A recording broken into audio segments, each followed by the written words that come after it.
Alors, bon matin à tous ceux qui sont en cours à distance. C'est Mme Charlebois qui est là. C'est moi qui vais vous enseigner pendant que vous allez être à la maison. Euh, je vais vous envoyer via Teams les notes de cours qui sont sur le nouveau chapitre. On commence la géométrie aujourd'hui. Donc, je vais vous envoyer ça directement par Teams avec le TAM 8 si vous ne l'avez pas déjà reçu. Si tu as déjà reçu, tant mieux, là, tu peux le garder dans tes choses. Mais sinon, tu vas pouvoir faire ça sur une feuille à côté là, pour compléter les exercices qui vont être associés avec ce qu'on va faire aujourd'hui. Euh, donc, on va faire une note de cours. On va parler des droites aujourd'hui, quelques exercices et puis on va terminer avec le TAM 8. Ça devrait durer une quinzaine de minutes pour les vidéos. Vous allez pouvoir aller regarder dans votre carrément maths si jamais vous avez d'autres questions. L'explication, elle est toute là. Mais juste au cas où, on va travailler ça aujourd'hui ensemble. Donc, allons-y. Dans tes notes de cours, on va aller à la page 3. C'est où est-ce que tu vas avoir le début des droites. On va parler vocabulaire aujourd'hui, on ne va pas faire grand-chose d'autre. Parce que même si les droites, bon, ça peut sembler niaiseux, là, c'est des droites, là, je veux dire, c'est une ligne. Il y a quand même plusieurs définitions, puis les droites, il y a plusieurs sortes de droites aussi. Donc, on va aller regarder ça ensemble. Donc, dans ton vocabulaire, la première, évidemment, une droite normale.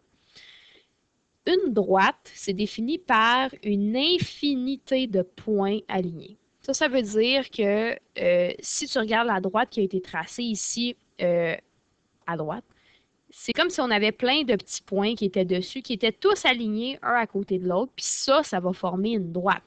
On en a une infinité parce qu'évidemment, ils sont minuscules, puis ils sont collés les uns contre les autres, donc on ne peut pas les compter. Une droite va être notée, par exemple, dans ce cas-ci, AB. Donc, une droite va être notée par 2 points par lesquels elle passe. Évidemment, une même droite pourrait avoir plusieurs noms, dépendamment s'il y a plusieurs points alignés avec des noms qui sont indiqués dessus.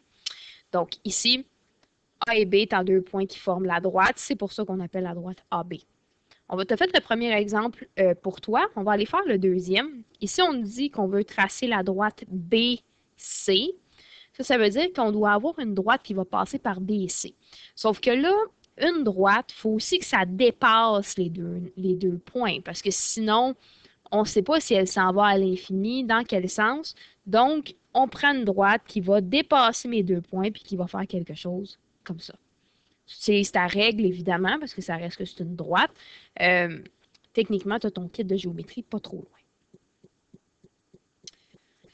Une demi-droite, c'est la même chose qu'une droite, sauf que cette fois-ci, elle est demi. Ça veut dire qu'elle va être comme coupée à la moitié. Comment est-ce qu'on sait où est-ce qu'elle est coupée? Mais c'est qu'en fait, ça va être une infinité de points alignés, mais qui va avoir une extrémité. Donc, on va avoir un point qui va faire finir la droite. Comme par exemple, dans l'exemple que tu as juste ici, où est-ce que la demi-droite AB, ben, elle va commencer à A, puis elle va passer par B, puis s'en aller vers l'infini.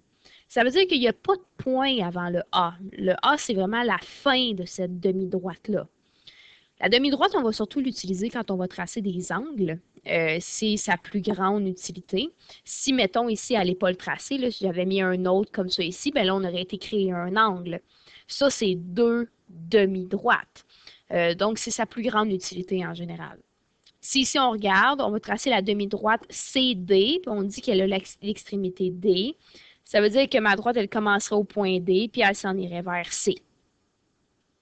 Donc, avant D, il n'y aurait rien, puis après C, ça irait jusqu'à l'infini. Ensuite, on a le segment. Le segment, c'est, dans le fond, comme si on avait deux demi-droites qui se croisaient. On va avoir une ligne qui va être finie, donc avec deux extrémités. Le segment, on va aller le noter avec un peu comme la droite, sauf que cette fois-ci, en plus d'écrire deux points par lesquels ce segment-là passe, on va écrire deux points qui sont à l'extrémité du segment, puis on va aller y joindre une petite barre au-dessus pour aller représenter que c'est un segment.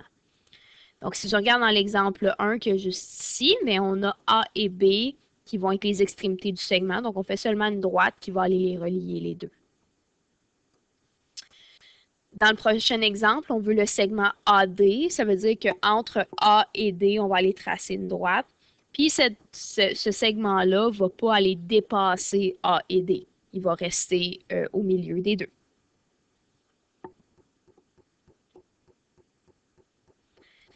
Les parallèles maintenant. Là, on va parler de deux droites. Donc, évidemment, vu que c'est des droites, ils vont à l'infini. Deux droites distinctes. Ici, distinctes parce qu'on ne veut pas qu'ils soient une par-dessus l'autre. Bon, ça peut sembler étrange, mais ça reste dans la définition. On va en parler tantôt de quand ça va arriver.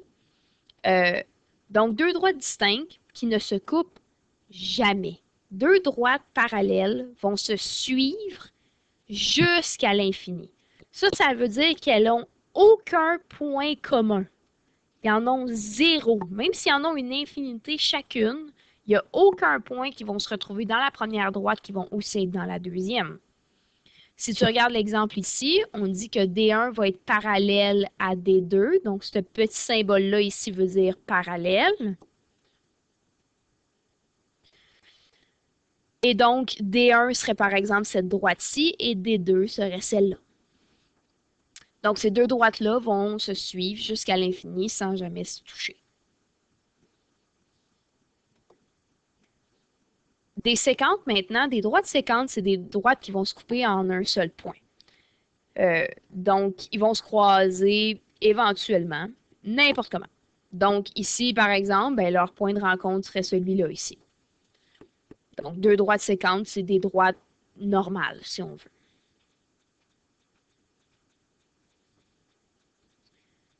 Des droites perpendiculaires, c'est deux droites séquentes. Donc là, ici, on sait que séquente, ça veut dire qu'ils se croisent en un seul point. Mais on va aller préciser qu'ils ne sont pas juste des séquentes normales. Ils vont se couper avec un angle droit.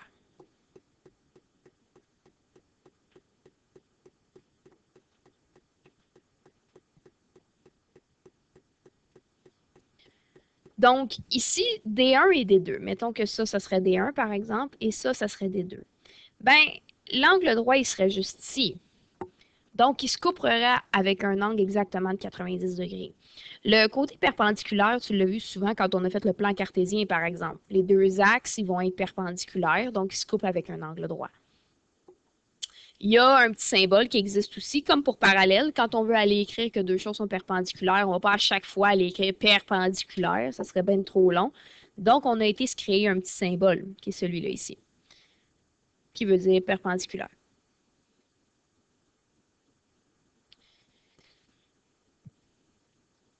Ensuite, médiatrice. La médiatrice, c'est une droite perpendiculaire. Ça veut dire qu'elle va être séquente et qui va couper avec un angle droit et qui va en plus passer par le milieu d'un segment. Donc, une médiatrice, c'est la droite, par exemple, qu'on aurait juste ici, qui va arriver pile au milieu. Donc, la distance entre F et le centre, et entre G et le centre va être la même distance. Ça serait, par exemple, 5, ben, ça serait 5 de F au milieu, puis G, ça va être 5 de G au milieu aussi. Et en plus, ils vont se croiser avec un angle droit. C'est une droite vraiment très, très, très spécifique, celle-là. Donc ici, comme je viens de faire pour signifier que les deux côtés ont la même longueur, on peut signer que deux segments sont de même longueur. On ajoute une petite ligne sur chaque segment, donc comme ce que je viens de faire juste ici. Pour dire que F et G vont avoir la même distance par rapport au centre. La dernière droite qu'on va regarder, c'est la bisectrice. Cette fois-ci, au lieu de séparer un segment en deux parties égales, ben, on va aller séparer un angle en deux parties égales. Donc, on va aller séparer. Si l'angle il faisait 50 degrés au total, par exemple, ben, chacune des deux parties de chaque côté de la bisectrice va mesurer 25. Donc, elle va être pile au milieu de mon angle. Comme pour les segments, on peut faire la même chose avec les angles aussi. Donc, cet angle-là va être pareil à celui-là. Ils vont avoir la même mesure. Donc, on va mettre une petite ligne au milieu pour signifier qu'ils sont pareils.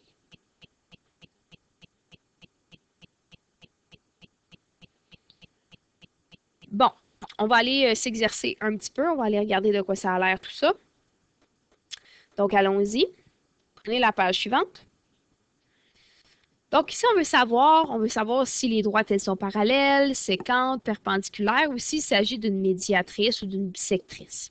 Donc, on va aller regarder parmi les droites qu'on connaît, si ces droites-là sont dans quelle catégorie. Si on regarde le premier A, ben ici, on a des droites. Bon, clairement, elles ne sont pas parallèles, là. Si on les continuait à l'infini ici, elles finiraient par se croiser, hein, parce que les droites vont à l'infini, on n'oublie pas. Donc, celles-là vont finir par se croiser éventuellement. Donc, c'est ce qu'on va appeler des droites séquentes.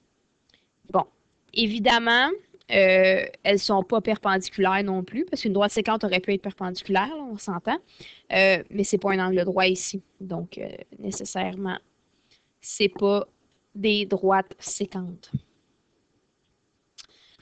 Bon, là, on arrive avec un petit problème. D'après vous, est-ce que cette paire de droites-là va être des perpendiculaires? Ben, ça a l'air pas pire droit, sauf que, ouais, ça manque peut-être, si on y allait avec notre rapporteur d'angle, par exemple, ou même juste le bout de ta règle ou le bout d'une feuille, puis tu allais le mettre dessus pour voir si c'était droit. Ici, ça ne le sera pas non plus. Ça va être des séquentes encore, donc elles ne vont pas être perpendiculaires, juste des séquentes. Celle qui est ici, bon, ben celle-là, elle a l'air de séparer l'angle en deux parties égales. Évidemment, techniquement, on devrait avoir une petite ligne ici pour être sûr qu'elle le sépare bien. Donc, ça serait une bisectrice dans ce cas-ci, vu qu'elle sépare l'angle en deux parties égales.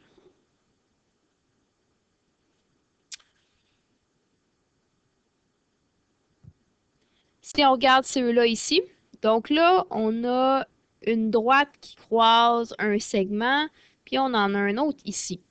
Celle-là, elle n'a pas l'air tout à fait au milieu, là. Si vous regardez le A jusqu'au point, puis le B jusqu'au point, ça n'a pas l'air vraiment de la même longueur. Fait que ça, c'est sûr que ça ne marche pas. Si tu essayes avec ton rapporteur d'angle, tu vas regarder la mesure. Ici, tu vas remarquer que ça, c'est bien 90 degrés.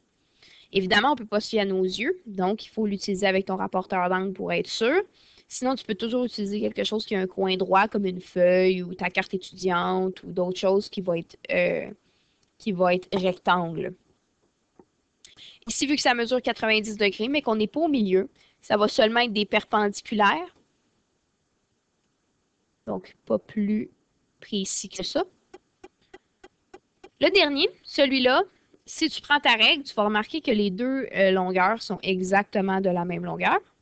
Donc, de A vers le centre et de B vers le centre, ça va avoir la même mesure. Et non seulement ça, si tu regardes l'angle, on a aussi un angle de 90 degrés. Donc, nécessairement, des perpendiculaires qui tombent en plein milieu, c'est ce qu'on appelle la médiatrice. Les deux dernières droites, si on essayait de les continuer un petit peu, puis de s'en aller comme ça à l'infini, ils n'ont pas l'air de éventuellement se croiser, là. Ils ont l'air de pas mal être dans le même sens. Ils vont s'en aller comme ça, j'imagine, jusqu'à l'infini. Donc, ce sera des parallèles dans ce cas-ci.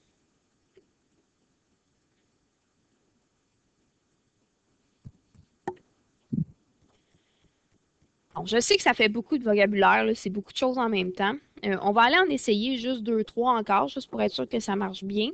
Je vais aller dans ton carrément maths. Si tu n'as pas amené carrément maths à la maison, c'est pas grave. Prends juste une feuille, là, on va le faire ensemble ici. Un exercice comme celui-là, c'est un petit peu plus difficile. Ça a l'air facile comme ça, là, mais vous allez voir, ça va bien aller, là. On va regarder ça ensemble. Alors, on dit ici que D3 et D4 sont parallèles. Ils ne se coupent jamais. Et on veut que tu ailles le nommer. Donc, si on veut la droite parallèle à D3, donc dans ce cas-ci, bon, ça le dit, c'est D4, hein, parce qu'elles ne se croisent jamais, donc nécessairement, elles sont parallèles. On veut savoir quelle droite va être perpendiculaire à D3. Perpendiculaire veut dire qu'il croise avec un angle droit. Si on regarde ici, D3 est juste là, et celui qui le croise avec un angle droit, ça va être D2. Donc, D2 sera la perpendiculaire à D3. Et ensuite, on te demande 5 paires de droites séquentes. Bon. Les deux séquentes les plus évidentes, c'est la D1 et la D2, hein, qui vont être des séquentes, parce qu'ils se croisent avec un angle bizarre, là, puis bon, c'est un petit peu plus évident. Sauf que ici, si on a des droites qui sont perpendiculaires, nécessairement, elles se croisent. Donc, si des 2 étaient perpendiculaires avec des 3, nécessairement, ils vont être séquentes aussi, parce qu'ils vont se croiser, hein. Dès qu'on va avoir un point où est-ce qu'on se croise, nécessairement, on va avoir une séquente. Donc là, j'ai fait D1 avec D2, D2 avec D3. Là, il y a D2 aussi qui va croiser D4. On a un autre point juste ici. Donc, D2 va croiser D4. Puis là, je pense qu'on a fini. Là. D2, il croise toutes les droites. Puis là, on va aller faire la même chose avec D1. Donc, D1, il va croiser aussi D3. Et il va croiser D4 lui avec. Donc, le point de rencontre qu'on a ici, lui, il va se faire encore une autre fois. Donc, D1 va croiser D3. Et D1 va croiser D4. Fait que finalement, les deux seules droites qu'on n'a pas séquentes ensemble, c'est D3 et D4. Toutes les autres se croisent éventuellement dans notre dessin.